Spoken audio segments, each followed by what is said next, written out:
Hey guys, I'm Dave and welcome to the Trull Gallery. Today, we're going to dress up these flat panel doors.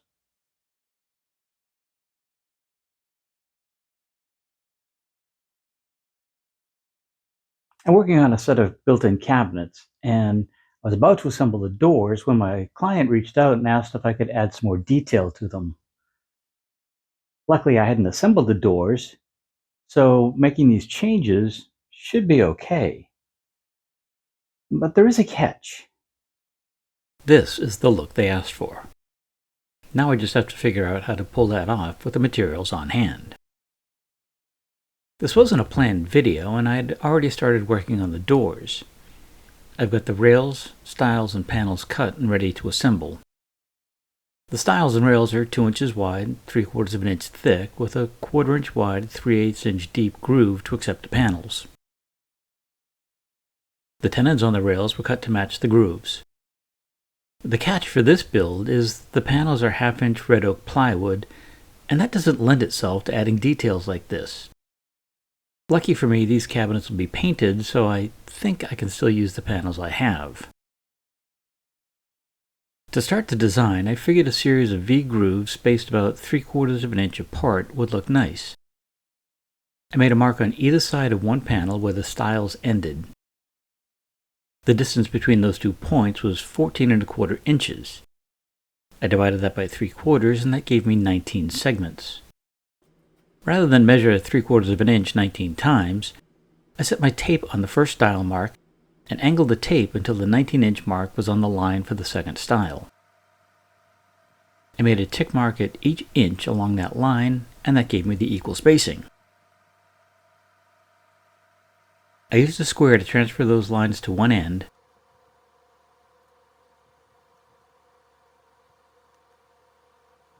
and then transferred the lines to the edge. I only had to mark half the lines, as the spacing is a mirror image on the other side. I have this point roundover bit that is about 3/8 of an inch in diameter, and I mounted that in my router table. After a few test cuts, I got the height set to give me the profile I was after. I set my fence so the cutter was hitting my first mark, ran the first panel, and then flipped it around and ran the opposite side. After running all 8 panels, it was time to adjust the fence, run the panel, flip it around, and repeat. Like 7 more times. Push blocks would have helped here. My hands were tired and sore by the time I got all 72 grooves cut. But in the end, I mostly got the look I was shooting for. Each of those grooves needed to be sanded smooth, and I did that with some 180 grit paper and 2 shaped sanding pads. One pointed to get into the grooves, and the other concave to round over those edges. With the hard work done, the faces were sanded with my random orbit sander. To ensure I get good coverage, I like to pre-finish my door panels before assembly, or at a minimum have them primed. Or I'd stain them before assembly if that was the finish of choice. The point is to ensure that no bare wood shows if the panel shifts after assembly. In this case, I sprayed a coat of primer starting on the back of the panel, and when that had time to dry, I came back and sprayed the faces.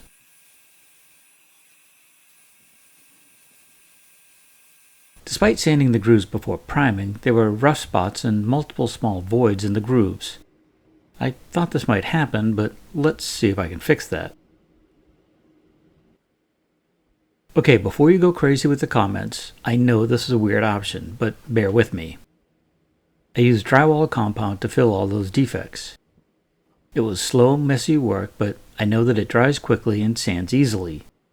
And since each void is so small, I think this will work just as well as any other filler. Between my finger and the putty knife, I think I got all the voids filled, and as much of the excess removed as I could. Now all I have to do is sand the excess off. I started with the flats and hand sanded off the excess with 120 grit paper. Once they were clean, I switched back to that pointed sanding pad and cleaned up the grooves. All 72 of them. With that done, I switched to a stainless steel brush and worked the face. Some of the mud filled the grain of the plywood, and this seems to be a good way to clean out the grain. I also took the time to hand sand the back of the panel to remove any raised grain from the primer. After blowing off the panels, they looked pretty good, and I think this might have worked. With the panels cleaned up, it was time to assemble the doors. A bit of glue on 2 of the rail tenons, and one was set in place on a stile. The panel was added and the second tenon set in place. More glue on the opposite tenons, and the second stile was added. I aligned the rails to the end of the stiles and made sure the panels were centered in the frame before tightening the clamps. A quick check of the diagonals to ensure the door was square, and it was set aside to dry. And then I repeated this for all the other doors. If the grooves and tenons are perfect on your joints, you'll just need some light sanding. Or if you're like me, cleaning up the joints will take a bit of work. While the pencil lines help determine when the joints are flush, you may want to skip that step if you're not painting. The pencil lead can get into the grain of wood like oak and can be tough to remove fully. In my case, I just sand until the pencil is gone, and that tells me my joints are smooth. Since I don't own one of those fancy wide belt sander dailies to clean up the ends of my doors, I use the table saw. I set the fence to take off just a hair to even up those joints. After cleaning up the first set of edges, I adjust the fence and make a pass on the opposite end. After both cuts, I've only removed about 1/16 of an inch. More sanding with my random orbit sander takes care of those saw and planer marks from the edges of the doors. A little hand sanding removes the sharp edges from the doors while still maintaining a square-looking edge. Next, I drilled the mounting holes for the European hinges. I set my fence according to the hinge directions, or 25 millimeters in from the edge for these hinges. Then I set a stop on my fence for the first set of hinge cups. Having a depth stop was also helpful to ensure that all the cups were drilled to the proper depth. After drilling the first set of holes, I reset the fence stop and drilled the second set of holes. One last sanding to remove any cling-ons and scratches from the assembly process, and the doors are ready for paint. Well, maybe for primer. The first coat goes on the inside of the doors, and I make sure to get coverage between the panels and the stiles and rails. The next day I came back and gave the face a coat of primer as well. I made sure to coat the stiles and rails and the face of the panel as well, since I had sanded through several areas of the primer while cleaning up the plywood grooves. 2 coats of paint later, and the grooves still look like, well, this. It's time to try something different. When all else fails, cover your mistakes with caulk. I cut the smallest possible hole in the tube and then ran a bead in each groove. I wiped away the excess with a damp finger and cleaned up any squeeze-out with a damp towel. I worked a few grooves at a time so the caulk wouldn't begin to cure before I got to it. Once all the grooves were done, I made sure the stiles and rails were sealed as well. This was time-consuming, like 20 minutes per door, but I really think it's going to work this time. The doors all got a light sanding after the caulk had time to dry, and then got one more coat of paint. They may not be perfect, but they're pretty damn nice. Now we can get back to regular door stuff. I set the hinges in the cups, made sure they sat square to the door, and pre-drilled them with a Vicks bit. Then they were secured in place with the included screws. After I got all the hinges in, I shifted back to the boxes. I marked the top screw location in all the boxes 3 inches down from the top and centered on the stile. I defined that location with my awl and mallet before drilling a pilot hole at each location. I repeated that location for all of the top screws. Now I could set the doors in place and start the top screw. I checked the door height and drove home the top screw. Then I used my Vicks bit to drill a pilot hole for the lower hinge and secured that with the screw.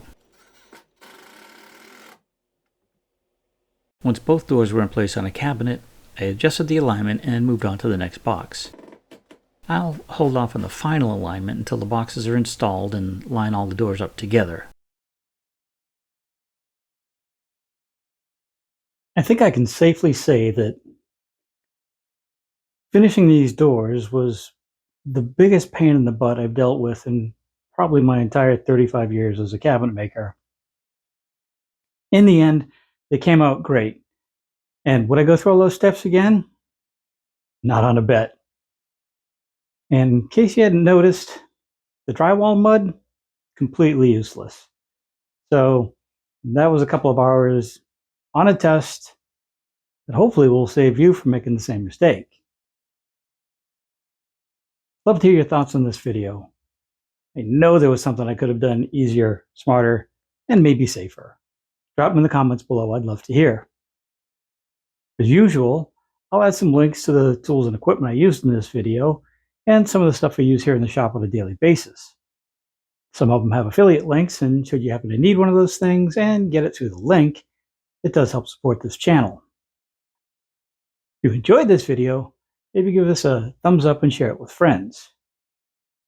And if you haven't already, maybe it's time to hit that subscribe button and the little bell so you get notified each time I put out a new video. I'm pretty sure I know what's coming up next, and it's completely different. And I don't even think I'll be in the shop. So until then, have a great day, stay safe, we'll see you soon. Bye.